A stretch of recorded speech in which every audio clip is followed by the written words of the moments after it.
Morning. It's 4:16 in the morning.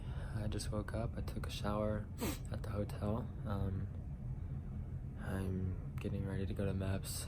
Well, at 4:30 we meet down in the lobby, and then we're going to eat breakfast, and then I'll follow them over to Meps.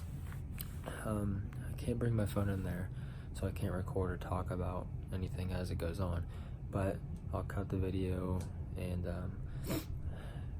when it gets to the second part, I'll try to tell you everything that happened. It's gonna be a long day, basically just waiting around in the waiting room. I forgot the stupid book that I was gonna read, so I'm gonna be bored as heck. That's pretty much it for this one. Nothing but a stupid morning. Alrighty, so we finished eating breakfast, and then I drove down here separately. The bus shuttles should be coming. They should be here soon. But there's the building out there now. Let's zoom in. It's very dark, but okay, so I never filmed anything after that video until now. It's been a whole year after that. That was on September 3rd. It is now October 15th. So I'm going to try to remember everything that I did and just try to explain my experience when I went there. I just never did it. I have no excuse. Just didn't do it. So let's get started. Okay, so when we got there, we walked up to the main doors, and we were looking for the bus to arrive. And when I mean we, it was a few of us that drove by ourselves also.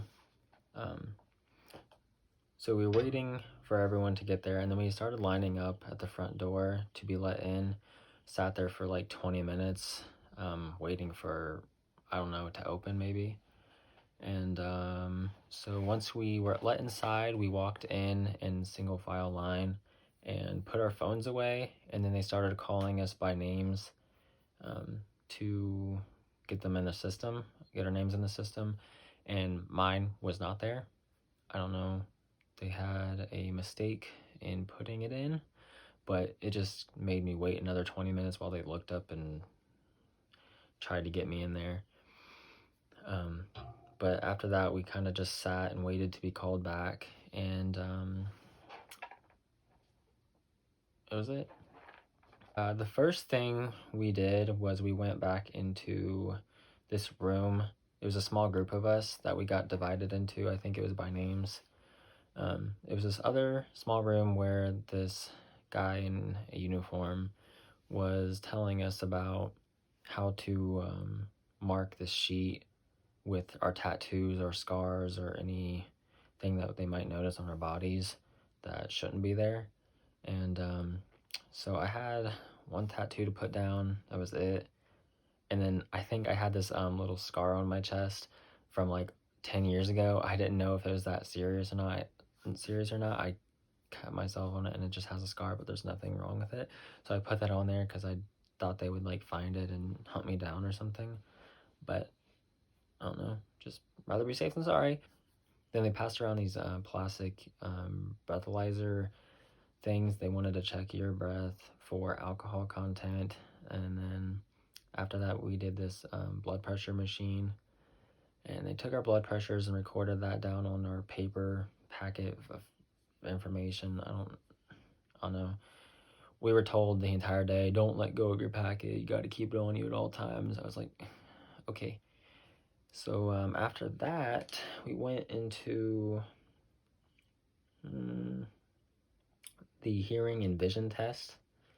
And I had perfect hearing, but I definitely didn't have perfect vision because I have glasses, and did the typical cover one eye, cover the other eye, and read what letters you can. And then there's also this thing, I don't know if it's specific for the Air Force, but there's this depth perception And I don't know, I couldn't tell the difference between all of them. They're just like these tiny little circles, and you had to see if one was like, I don't know, more 3D-ish or like heightened than the other. And I said, ma'am, these are all the same. I didn't say that. But she kept making fun of me because I couldn't see it. Like, oh, you're joining the Air Force? I said, yeah, ma'am. Yes, ma'am. And she goes, well, you're going to need to learn the difference between these dots if you want to get in there. Otherwise, you're not going to be doing anything besides sitting behind a desk. I said, okay, ma'am. Did that. And then there's a colorblind test, which was good for me. I'm not colorblind. After that, we did urine and blood test, which was just pee in a cup, hand it to the guy, and then I don't know. I never saw that cup again. Then we went into this other room where they were just doing blood draws out of your arm. One guy did not move along with us after that. I think he was not having it. But I was happy to be there because I was like, ooh, I know what you're doing, because I was in EMT school at the time and I was learning all about it. Then after that, we got escorted one by one into this private doctor's room, and he just asked us questions about our family history or any past pertinent medical history that would prevent us from being okay to serve. And that only lasted like 5-ish minutes or so. I think they listened to our heart in there. Not super sure. And then after that is like that doctor's office room was connected to this other wide empty room, and that's where we did all of the balance and flexibility maneuvers. It's where you get in your underwear and do all these different kinds of tests, like moves. There's this one move that they always, there it is, the duck walk. I had to say it, obviously, because it's classic. It was fine. Then we had to like fast walk around the doctors or something. I'm like, this is literally crazy. But I don't know. They did something. They checked my back, everyone's backs. They checked their calves and necklines for cervical spines, and I don't know. And then after that, they called us in one by one back into the doctor's rooms, and they did the normal physical. And then after that, they took us out back into the big room, and we did the height and weight measurements like that. I think I was under, and he was like, oh, don't lose any more weight before you go. I'm like, okay. I'll try not to. And after that, they wanted to do like a lunch break, but for guard, I was free to go pretty much right after that. I think I went in, so we had lunch, and then I went into this Air Force specific room from the beginning of the building, and there was like this weight machine in there, and they were like, okay, so go ahead and do it. I'm like, do what? And I don't know, I had to do these different weight allotments and pull them down, and I was dying by the end of it. And she's like, oh, come on, you got to do it. More job selections, more jobs. And I said, I don't care. I don't want to do it. I did it. It was fine. And then after that, I left. Yeah. No. Yes. I left because I had nothing else to do. The rest of the day consisted for active duty, and they had to do ASVAB testing, which would provoke their job selection. And then I think they swore in after that if they wanted to go through with it still. Yeah, I left, but I think everyone else stayed because that was just half the day. I was wondering why I was leaving so early. I was like, wow, that was quick. But then I realized later that because of guard, you do your job selection back at your home base.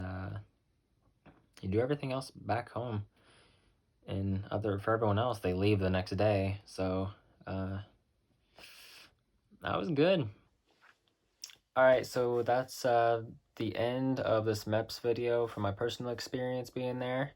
I know I'm a little bit everywhere, and I have a hard time knowing what I want to say when I talk and make videos, but I'm new about making everything and just staring at a camera, so bear with me. And I'm going to make another video about what I'm packing for BMT. I leave in less than 2 weeks on the 27th, so enjoy that. I hope you enjoyed this video and found it a little bit informational. It's a little bit different for a guard perspective than active duty, but I know that there's other videos that provide information on that.